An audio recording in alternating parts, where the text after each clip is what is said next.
Have you ever wondered if there really is one true God? Why does every culture imagine such different versions of him? This isn't just a religious question. It's a doorway into understanding human nature itself. Let's dive into this story where the divine doesn't stand apart from us, but instead mirrors our fears, desires, and imagination. From the moment thunder shook our ancestors with fear, people invented thunder gods. When the sun became essential for life, they worshipped sun gods. Every divine figure was not born from the void of the cosmos, but from the longing of human minds seeking protection. People needed a cosmic parent when their earthly families could not keep them safe. And so gods were born stronger, wiser, but still deeply human. In myths, some gods were stern fathers, others nurturing mothers, some tricksters, some warriors. But they all behaved like people. They got angry, they loved, they envied. Even when described as eternal or perfect in sacred texts, they still showed pride, jealousy, or favoritism. When we look at different cultures, the reflection becomes even clearer. The Norse, who lived in harsh, icy lands, valued strength and battle, so their gods were fierce warriors. The Greeks, who admired beauty, politics, and rivalry, created gods full of drama and scheming. In parts of Africa, gods were tied to rivers and harvests, reflecting daily dependence on nature. If there truly were one timeless universal deity, shouldn't we see a consistent description across the globe? But instead, each culture crafted a god that fit its needs and environment. And when societies grew larger and more centralized, the scattered tribal gods merged into one supreme god. In the Middle East, this process turned a tribal deity into the ultimate ruler of heaven and earth. Not because people uncovered a hidden eternal truth, but because they needed unity, a single story, a single law, a single divine ruler, much like they needed a human king. Later in Greek philosophy, gods shifted again. No longer resembling people, God became abstract, pure thought, pure order, pure logic. But this too was projection. Philosophers cherished reason, so they crowned reason itself as divine. And then in Christianity, God returned to human form in Jesus. Here the divine became flesh and blood, someone who could suffer, weep, and sacrifice. When people longed for closeness, God became a person. When they needed authority, he was a king. When they needed order, he became logic itself. This story reveals something powerful: gods have never existed apart from human imagination. They have always been mirrors. And in every age, every society, every struggle, people etched their own image into that mirror and called it divine. Humans are natural storytellers. We don't just see the world as objects and forces. We see it as intentions, personalities, and hidden agents. When thunder booms, we imagine someone caused it. When disease spreads, we picture invisible powers at work. Psychologists call this agency detection, the instinct to see intention even when there may be none. From an evolutionary standpoint, this made sense. If our ancestors heard rustling in the bushes, it was safer to assume a predator was there even if it wasn't. Better to be cautious than to ignore danger.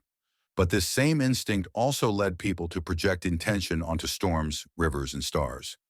Over time, these projections became gods. Children show us this pattern on a smaller scale. A child often thinks the sun shines because someone wants it to, or that rivers flow because they were made to help people. Nobody teaches them this. At first, it arises naturally from how the human mind works. Religion takes that instinct and builds entire systems of belief around it. God becomes the ultimate invisible agent, the unseen person behind the curtain of the universe. Mortality adds another layer to this projection. Humans know we will die, yet we struggle to accept it. Across cultures, people have imagined gods who promise an afterlife, heavens, underworlds, eternal kingdoms. These visions are not discoveries of cosmic truth, but reflections of our refusal to accept finality. When people imagine a god offering eternal life, they're expressing their deep hunger to survive beyond the grave. Justice is also projected upward. When societies long for fairness, they created gods who rewarded the good and punished the wicked. The God of the Bible, for instance, reflects the psychology of a tribal society, rewarding loyalty within the group and destroying outsiders. As the religion spread to larger and more diverse populations, the same God was reimagined as universal, merciful, and loving.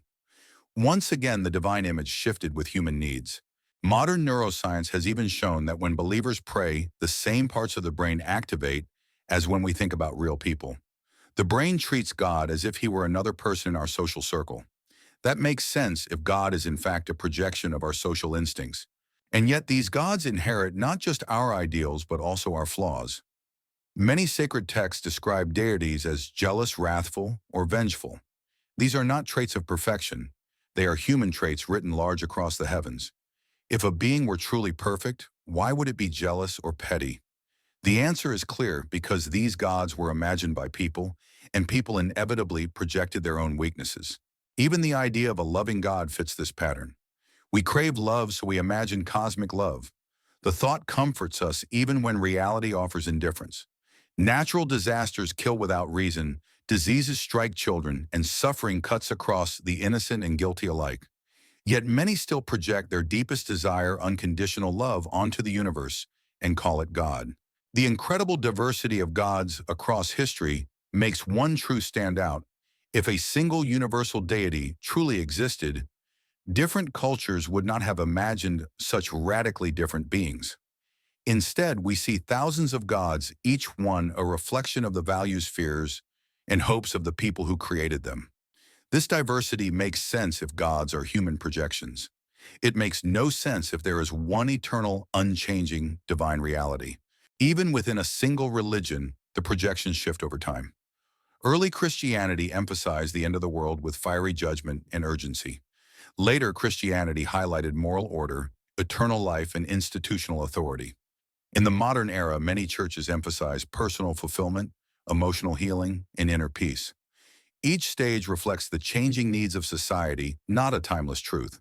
Projection is the simplest explanation for why God evolves along with culture. It also explains why even non-believers sometimes talk about the universe as if it has intention. Words like fate, destiny, or karma reveal the same habit of mind projecting human qualities onto the cosmos. We want to believe the universe cares about us. We want to think our struggles hold cosmic significance. But the evidence shows otherwise. Stars explode, species vanish, civilizations rise and fall, all without higher purpose. Meaning isn't written into the universe, it is written by us. Another telling sign of projection is the way God is described differently in different parts of the world. In one culture, he wears flowing robes and speaks an ancient tongue. In another, he looks like the dominant race of that society. When European missionaries traveled abroad, they painted God and angels with pale skin and golden hair.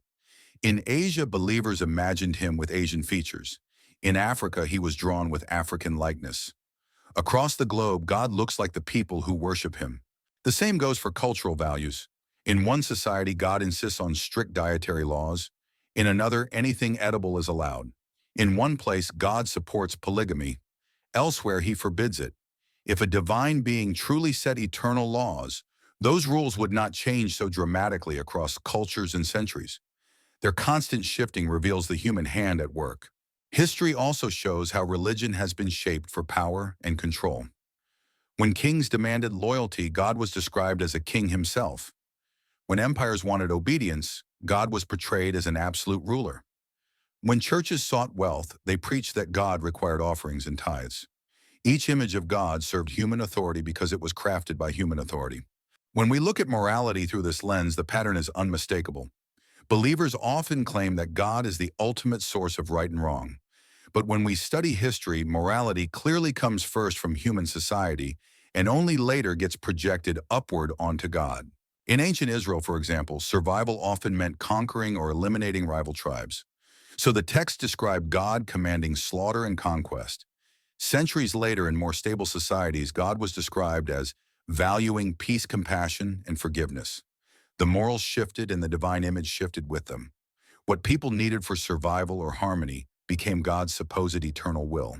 Gender roles follow the same logic. In patriarchal cultures, God was almost always imagined as male a father, a king a lord. This wasn't divine truth. It was a cultural bias carved into sacred language. By projecting masculinity onto God, societies reinforced the authority of men and told women their obedience was divinely ordained. When men ruled, God was male. That was no accident. Psychologists have also found that personal temperament shapes how individuals describe God. Someone anxious and fearful often imagines God as harsh, judgmental, and punishing. Someone secure and warm imagines him as loving and kind. This doesn't look like one consistent divine being. It looks like people projecting their own personalities onto God. Each believer in effect constructs a God in their own image. Even prayer follows this projection pattern. People often say their prayers are answered, but in ways that conveniently match what they already wanted. A person who prays for strength may feel stronger, but often because they were already trying to be strong. A person who prays for guidance may choose the option they secretly preferred all along. They interpret this as God's voice, but in reality, it is their own desires reflected back to them. History gives us another revealing clue: gods retire when they are no longer needed. Sailors once prayed to Poseidon for safe passage across the seas, but once navigation and technology made voyages safer, Poseidon faded into myth. Farmers once sacrificed to fertility gods for good harvests. When agriculture advanced, those gods disappeared. Over and over, the same pattern repeats: gods fade when their function is replaced by human knowledge or technology.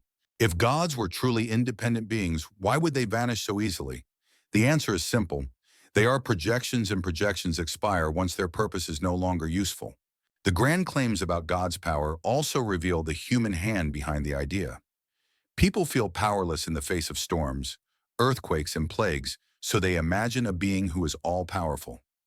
People struggle with uncertainty about the future, so they imagine a being who is all-knowing. These traits are not discoveries about reality. They are psychological projections meant to soothe human fear. Take the idea of heaven and hell. These concepts reflect our deep longing for justice. In life, good people often suffer while the cruel prosper. To make sense of this unfairness, people imagined an ultimate balance: heaven as eternal reward, hell as eternal punishment. Heaven projects our desire for happiness and peace. Hell projects our anger toward those who harm us. These realms are not glimpses of the afterlife. They are human emotions carved into eternity. Nationalism offers another striking example. Throughout history, cultures have believed their nation was chosen by God. The Israelites believed they were God's chosen people. The Romans believed their empire carried divine favor. Americans have often believed their country has a special covenant with God. Each group imagined God as being on their side. But if God were truly universal, why would he favor one tribe, empire, or nation over another? The answer is projection: human pride and desire for superiority dressed up as divine will. Sacred texts also lose their mystery when we read them through this lens. Instead of divine messages, they read like human history. When a text says God commanded war, it reflects a society needing to justify violence. When it says God promises prosperity, it reflects people longing for stability and security. These are not voices from the heavens. They are mirrors reflecting the struggles of the people who wrote them. Even the silence of God is filled with projection. Believers say God is hidden, but still describe his emotions, his will, his plan. In reality, they are filling the silence with their own imagination. When they say God is testing them, it is projection. When they say God comforts them, it is self-soothing, projected upward. The absence of a divine voice is not filled by God, it is filled by the human mind, tirelessly spinning meaning out of uncertainty. The relationship between science and religion shows projection even more clearly. In ancient times, when people didn't understand lightning, they said it was God's anger. When they didn't understand disease, they called it God's punishment. But as science advanced, those explanations faded. We now know lightning is electricity and disease comes from germs. Each time knowledge replaced mystery, God retreated into the remaining gaps of ignorance. This is often called the God of the gaps, but really it is projection filling the unknown until human understanding takes its place. And notice how God's personality always changes with the times. In eras of war, he is imagined as a warrior marching beside his people. In times of peace, he becomes a shepherd, healer, or comforter. When poverty strikes, God is seen as a provider of bread and wealth. When justice is demanded, he becomes a judge. When forgiveness is sought, he becomes mercy itself. In every case, the divine image reflects the needs and moods of society. That makes sense if God is projection. It makes little sense if God is a timeless, unchanging being. Even within the same religion, the projections vary wildly. In Christianity, for instance, some believers describe God as wrathful and condemning, quick to judge sinners. Others describe him as endlessly loving and inclusive. Both groups read the same scriptures, yet they imagined entirely different personalities. Why? Because the texts are vague enough for people to project their own desires and fears onto God. It isn't God shaping them, it's people shaping God. The same shifts happen within an individual life. A child raised in faith may see God as a magical protector, almost like a superhero in the sky. As they grow older, they may imagine God as a moral guide. Later, in times of personal crisis, they may see him as a comforter who shares their pain. The God of childhood is not the same as the God of adulthood, even though believers insist it is one being. What's really happening is projection evolving through different life stages. Anthropologists also point out how gods reflect the environments where they were invented. Desert cultures worshiped gods who controlled rain or punished with drought. Farming societies describe gods who bless the soil. Fishing communities imagine gods of the sea. Once again, the gods look less like cosmic rulers and more like human survival needs painted onto the sky. Contradictions in theology make even more sense when we view them as projection. God is often described as loving, yet he allows immense suffering. He is said to be just, yet he forgives the guilty. He is merciful, yet condemns souls to eternal punishment. These contradictions are not signs of divine mystery, they are signs of human inconsistency. People want a God strict enough to scare wrongdoers, but gentle enough to comfort them. They want a God who punishes enemies, but spares friends. The contradictions come not from heaven, but from human desire colliding with itself. History shows the same projection in action with prejudice. At different times, people claim God supported slavery, segregation, colonial conquest, or persecution of minorities. Sacred texts were quoted to defend each of these practices. Later, when societies changed, believers claim God opposed those very same things. The divine image conveniently shifted with cultural morality. God always seemed to agree with whatever the dominant group believed at the time. This is projection at its clearest. Even the idea of God as perfect reveals this pattern. Humans are deeply aware of their flaws, weakness, ignorance, mortality. So they imagine a being who is the opposite, strong, all-knowing, immortal. The perfect God is nothing more than a mirror image of human imperfection projected outward, as though perfection existed beyond us. Our instinct to personify also plays a role. Humans naturally give human qualities to animals, objects, even machines. We name our cars, talk to our pets as if they understand, and curse at computers as if they could listen. This urge to anthropomorphize is powerful. When it is applied to the universe, it creates gods. The storm becomes angry. The earth becomes nurturing. The sea becomes jealous. The cosmos itself becomes a giant person with moods and intentions. That is pure projection, not discovery. Even the idea of revelation fits this pattern. Believers claim God reveals himself through visions, dreams, or holy texts. But when we study those revelations, they always match the culture that produced them. A Christian mystic sees Christian imagery. A Hindu mystic experiences Hindu symbols. Each vision is culturally bound, never universal. If one true God were revealing himself, the message would be consistent across cultures. Instead, revelations mirror expectations. Projection also explains why people so often claim that God speaks exactly what they already wanted to hear.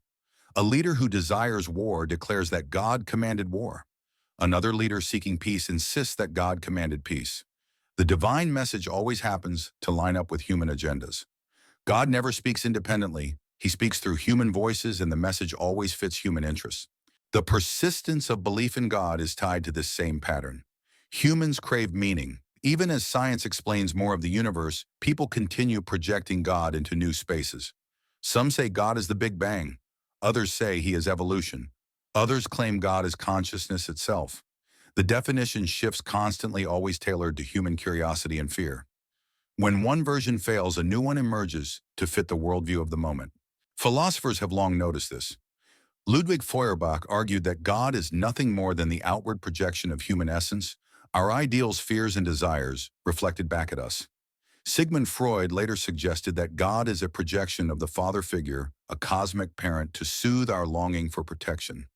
Modern psychology supports both ideas. Studies show belief in God grows strongest when people feel vulnerable, powerless, or anxious. In other words, the more we need comfort, the more actively we project. The moral authority of God also fits this framework. Believers often argue that without God, morality would collapse. But history tells a different story. Cooperation, empathy, and fairness existed in human groups long before monotheism. These traits were essential for survival. Once societies had them, they projected morality upward, declaring it divine law. By saying morality came from God, leaders ensured obedience. The projection gave ordinary cultural values the weight of sacred authority. This also explains why religious morality changes over time. In the past, slavery was accepted as moral, and people claimed God approved. Today, slavery is condemned, and people claim God opposes it. Morality changed first, then God's supposed will was adjusted afterward. That's projection in action. Step back, and the pattern becomes overwhelming. Gods carry human emotions, human flaws, human prejudices, and human ideals. Every trait attributed to them can be traced back to projection. The mystery fades once we see gods as mirrors reflecting us, not independent beings shaping reality. Projection also explains why God always seems to hate the very same groups his followers already dislike. When someone despises a certain behavior, they claim God forbids it. When they dislike a certain community, they insist God condemns it too. The divine command is simply human prejudice disguised as eternal truth. History is filled with these examples. Rulers justified wars by saying God willed them. Priests defended social hierarchies by claiming God established them. Citizens rationalized discrimination by insisting God approved. In every case, the supposed voice of God was really the echo of human authority and bias. This is why different denominations within the same religion fight so fiercely over the true image of God. One group insists God condemns homosexuality. Another insists he accepts everyone. One group claims God demands strict rituals. Another says he only cares about faith. Each side insists their version is the real one, yet their descriptions are completely opposite. The contradiction disappears once we recognize projection at work. Each side is projecting its own values onto God, and the conflict is not divine, it is human. The same thing happens with disasters. After an earthquake, some claim God sent punishment. Others claim he is testing people's faith. Both interpretations can't be true at the same time, yet both believers project their own meaning onto the same event. The disaster itself has no voice. People fill the silence with their own beliefs and fears. The hierarchy of organized religion also mirrors human projection. Just as kings demand loyalty, God is imagined as a sovereign demanding worship. Just as rulers require tribute, God supposedly requires offerings and tithes. Just as courts punish disobedience, God threatens eternal hell. The structure of society is simply lifted up into the heavens. In feudal cultures, God was pictured as a feudal lord. In democratic societies, he is often described as a personal friend or companion. Once again, divinity is modeled after human systems of power. Even the way people pray reflects projection. In authoritarian cultures, prayers are full of submission and fear. In more individualistic societies, prayers sound conversational, almost casual, as if God were a close friend. No universal voice instructs people how to pray. They bring their own cultural norms into their relationship with the divine. Projection also shapes how people interpret everyday events. When someone narrowly survives an accident, believers often say, God saved them. When someone dies in the same situation, they say it was God's plan. The same event can be read in two opposite ways, always framed to preserve belief. God gets credit for positive outcomes, but avoids blame for negative ones. This isn't evidence of a divine plan. It's evidence of projection shaped by emotional bias. The concept of free will in religion reflects the same tension. People want to believe they have freedom to make choices, yet they also want to believe that life has a divine plan.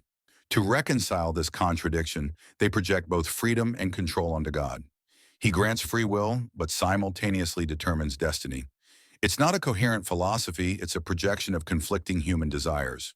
Think too about prophets and leaders who claim to speak on behalf of God.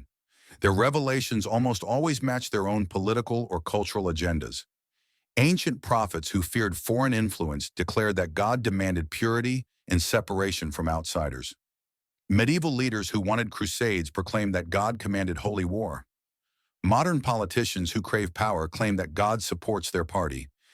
In every case, the voice of God is indistinguishable from the voice of human ambition. Science also helps us see projection at work within the brain. Studies of prayer meditation and religious experience show that the same neural systems used for memory, imagination, and emotion are activated.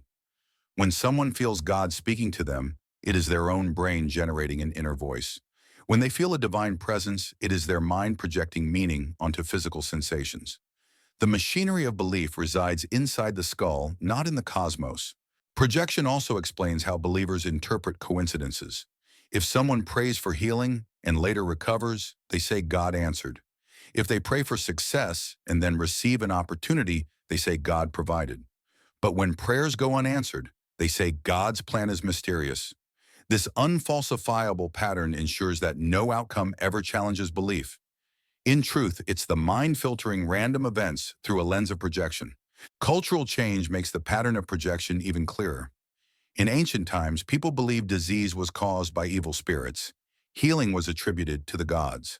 Today, medicine explains disease through bacteria, viruses, and genetics, yet people still pray for divine intervention. God's territory shrinks as knowledge grows, but projection keeps him alive in whatever gaps remain. Even modern arguments for God reveal projection.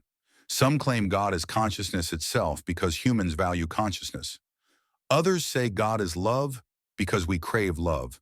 Still others say God is the universe because we long for connection. These definitions don't describe an independent being. They describe human ideals stretched across the largest canvas imaginable. Projection also helps explain why God is often absent in humanity's darkest moments. During wars, genocides, or natural disasters, people cry out for divine help, but none comes. Believers then insist that God suffers alongside them. That claim itself is projection. Human pain is mirrored back through the imagination of a suffering deity. The silence of reality is filled with the human need for companionship, transforming absence into presence. If we strip projection away, what remains is the world as it is, immense and different, and not shaped around us. Stars form and collapse. Planets collide. Species evolve and vanish. Civilizations rise and fall. All of it unfolds without any higher intention. The universe does not care about humans any more than it cares about insects or stones. Meaning isn't written into reality. It is created by us. This perspective reframes the persistence of belief. The idea of God is not evidence of divine truth, but of human psychology. Our longing for order, justice, comfort, and love is so strong that we paint it onto the sky. That projection has been with us for millennia, not because it is true, but because it is useful. One of the strongest pieces of evidence for projection is how God is always described in the language and imagery of the culture that worships him. In Europe, God and angels were painted with pale skin and flowing robes. In Asia, he was imagined with Asian features. In Africa, he was drawn with African likeness. People do not see an objective universal deity, they see their own reflection elevated to divine status. This also explains why God always seems to endorse local customs. In one culture, he commands strict dietary rules. In another, he allows almost anything to be eaten. In some societies, he supports polygamy. In others, he condemns it. These supposed eternal laws shift dramatically depending on time and place. If God were truly universal, his commands would not bend to cultural convenience. The constant changes show human hands at work. The political use of projection is equally clear. When kings wanted absolute loyalty, God was portrayed as a mighty king demanding obedience. When empires sought to control populations, God was described as requiring submission. When religious institutions needed wealth, they preached that God required offerings and tithes. Each image of God was tailored to protect authority and strengthen power. The same is true for morality. Believers say God is the source of right and wrong. But history reveals that morality was shaped first by human survival needs and only later sanctified as divine law.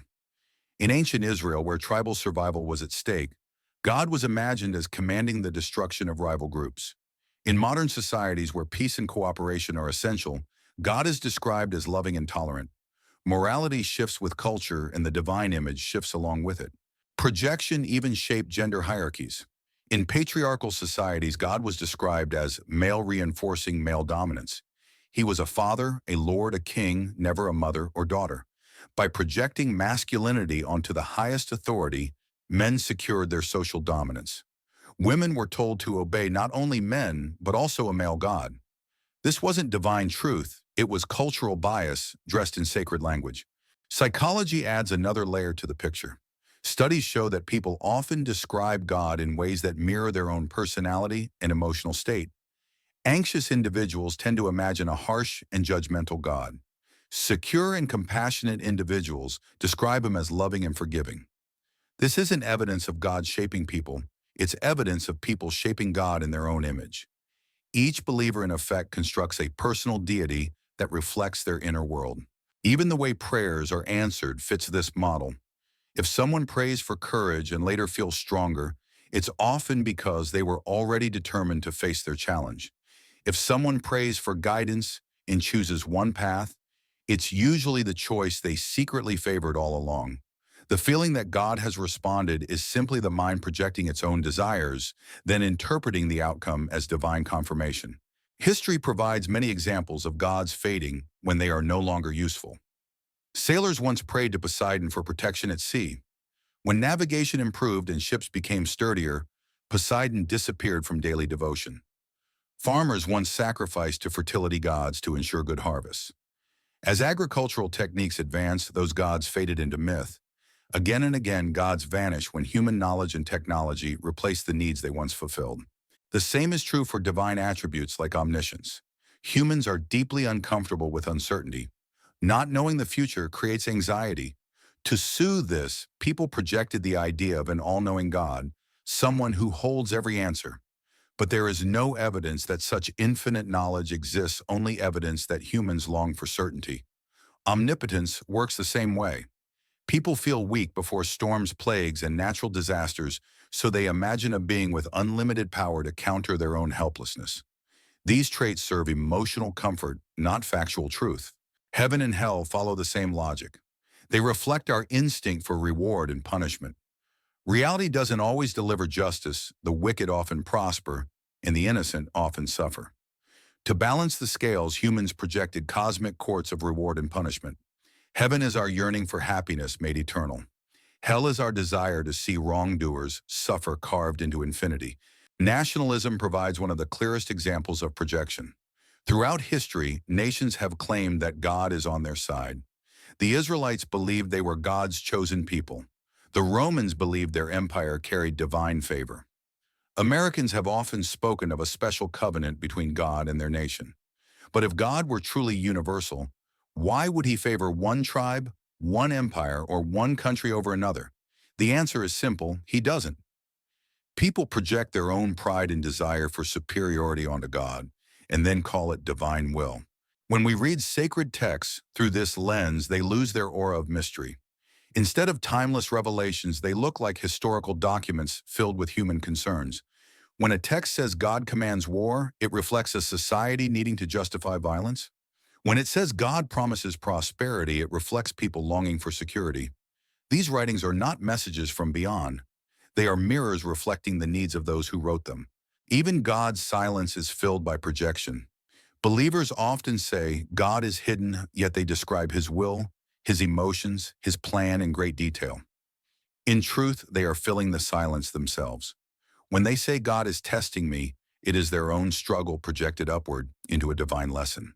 When they say God comforted me, it is their own self-soothing imagined as a divine embrace.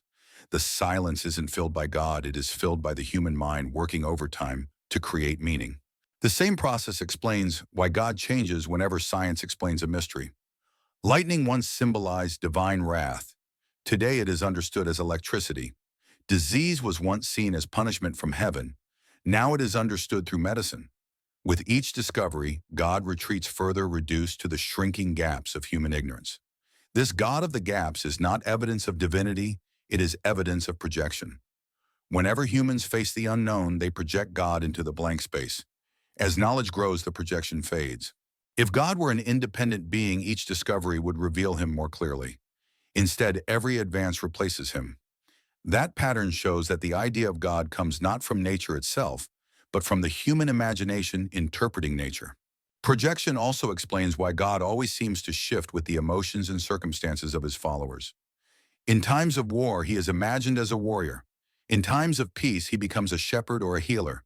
In times of scarcity, he is described as a provider of bread and wealth. When people yearn for justice, he is imagined as a judge. When they crave forgiveness, he becomes mercy itself. The personality of God changes with the mood of the people, because it is the people who shape him, not the other way around. Even within the same religion, groups project entirely different images onto God. Some Christians emphasize a wrathful God who condemns sinners, while others emphasize a loving God who accepts everyone. Both groups read the same text, but their God looks completely different. This only makes sense if God is projection vague. Scriptures are filled with whatever people already value or fear. The same happens over a single lifetime. A child might see God as a magical protector, almost like a superhero in the sky. As they grow older, they project onto him the role of moral guide. Later, during hardship, they imagine him as a comforter. The God of childhood is not the God of adulthood. What changes isn't the deity, it's the person doing the projecting. Anthropologists show us that gods also reflect geography. Desert cultures worship gods who controlled rain. Agricultural societies imagine gods of harvest. Fishing communities envision gods of the sea. If gods were truly independent beings, their traits would not match survival needs so perfectly. But as projections, the match is exact. Even theological contradictions make sense through projection. People want a God who punishes their enemies but forgives their friends. They want a God who is both merciful and strict, both loving and terrifying. These contradictions exist not because God is mysterious, but because humans are inconsistent. In the end, projection explains everything: why God takes on human traits, why he evolves with culture, why he reflects prejudice in politics, why he shrinks as knowledge grows, why he contradicts himself. Gods are not discoveries, they are mirrors. And this realization is not bleak, it is freeing. It shows that the values we once outsourced to the heavens, love, justice, compassion, purpose, are not gifts from above. They are human creations born from our imagination and our needs. Recognizing this gives us responsibility. We do not need to wait for divine justice, we can build it ourselves. We do not need to search for cosmic love, we can practice it among each other. The universe is vast, indifferent, and silent. It does not watch us, judge us, or guide us. Meaning is not given from beyond, it is created here by us. Projection gave birth to gods, but knowledge allows us to see through them. What remains is not despair, but clarity. Everything we once gave to God, love, justice, compassion, hope, was ours all along.